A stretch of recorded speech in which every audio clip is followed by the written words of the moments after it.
Vous connaissez Stonehenge sans aucun doute.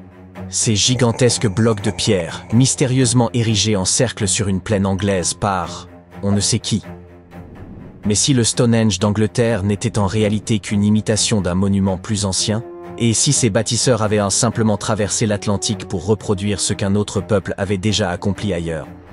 En effet, des chercheurs ont mis au jour un autre Stonehenge, immergé sous les eaux du lac Michigan. Ce lac est le foyer de phénomènes étranges et inexpliqués.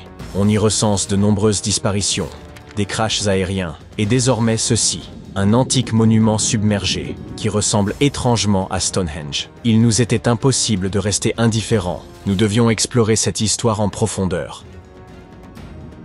Un cercle de pierre monumentale agencé d'une manière étrangement familière. Deux anneaux y étaient visibles, un cercle externe, un autre interne, reposant à 12 mètres sous la surface. Mais il ne s'agissait pas d'un simple tas de pierres.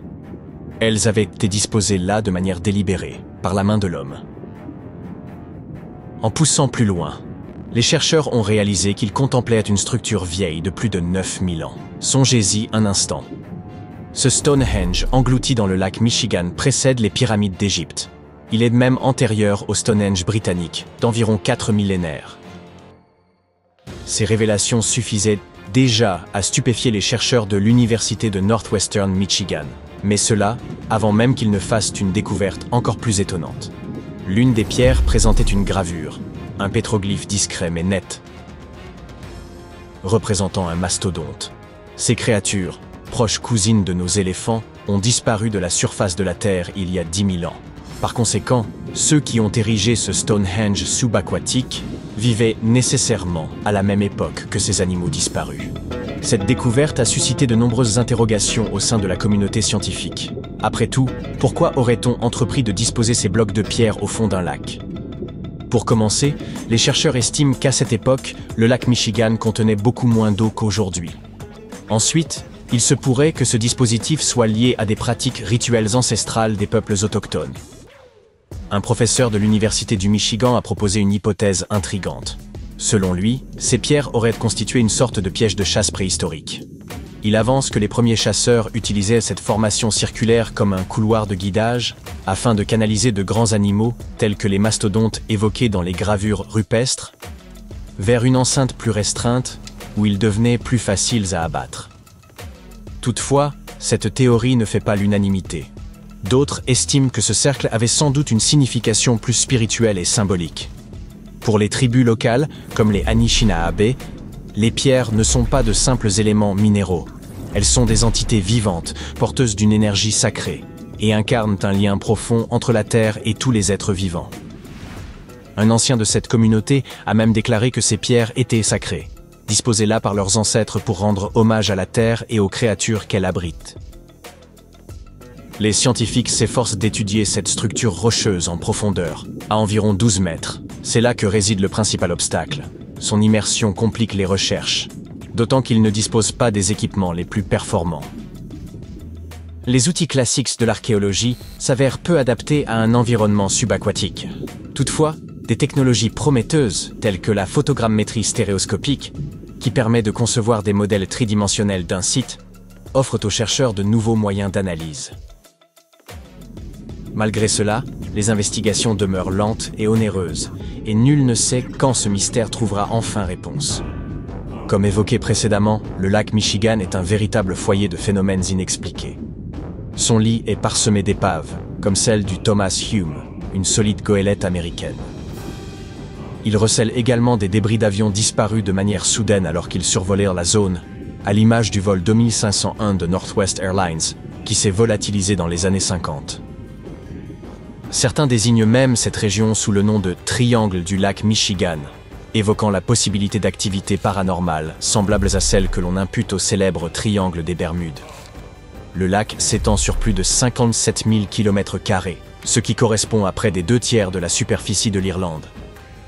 En 2024, les scientifiques sont parvenus à accéder à un autre mystère enfoui dans les profondeurs du lac Michigan, l'épave de la goélette Margaret A. Muir.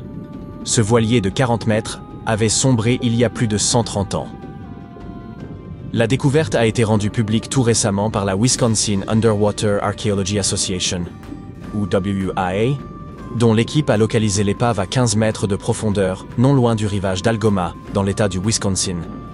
Construite en 1872, le Margaret A. Muir était une goélette à 3 mâts, conçue pour acheminer des cargaisons lourdes à travers les grands lacs. Son dernier voyage avait débuté comme une simple traversée de routine. Chargée de sel en vrac, elle avait quitté Bay City, dans le Michigan, à destination de South Chicago, dans l'Illinois.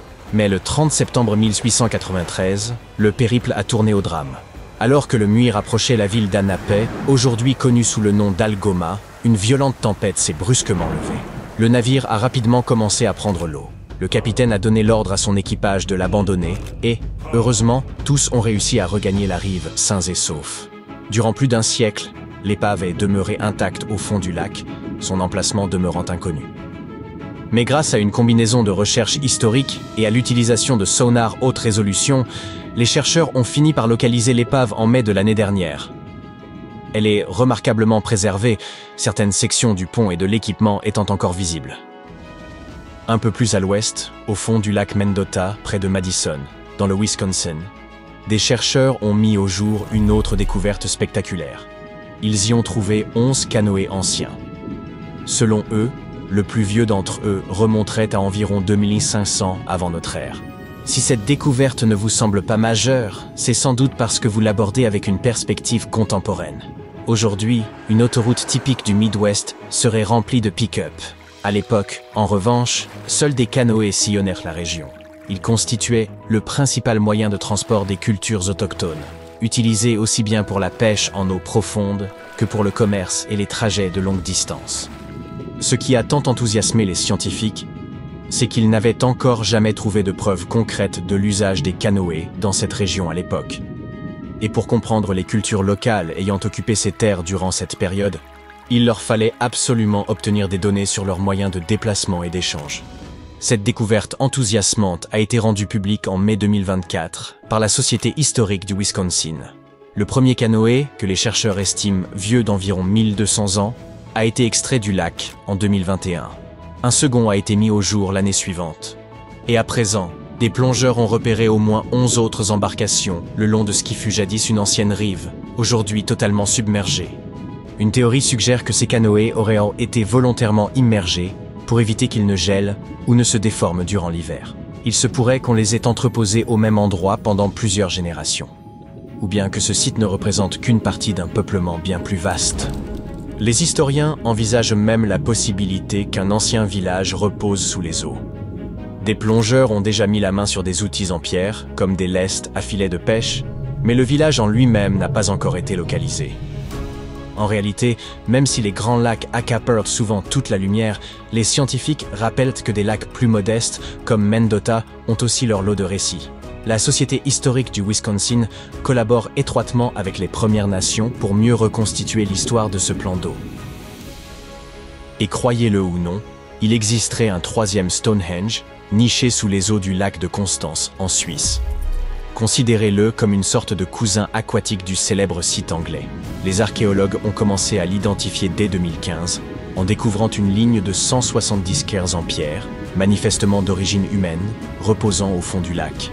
Selon les scientifiques, il s'agirait très probablement d'un projet mené par plusieurs villages, et le site des cairns aurait été utilisé à des fins collectives. Il faut dire que les structures sont impressionnantes. Certaines s'étendent sur une dizaine de mètres de large et peuvent atteindre jusqu'à 2 mètres de hauteur. La découverte la plus stupéfiante à ce jour, c'est que le site daterait d'environ 5500 ans, soit à peu près la même époque que la construction du tout premier Stonehenge. Ce qui les rapproche, ce sont notamment leurs dates de création et les caractéristiques spécifiques de ces monuments de pierre agencés en cercle. Les scientifiques en savent encore peu sur ce site, mais pour ma part, j'y vois un motif qui semble se répéter un peu partout à travers le globe. Pas vous ?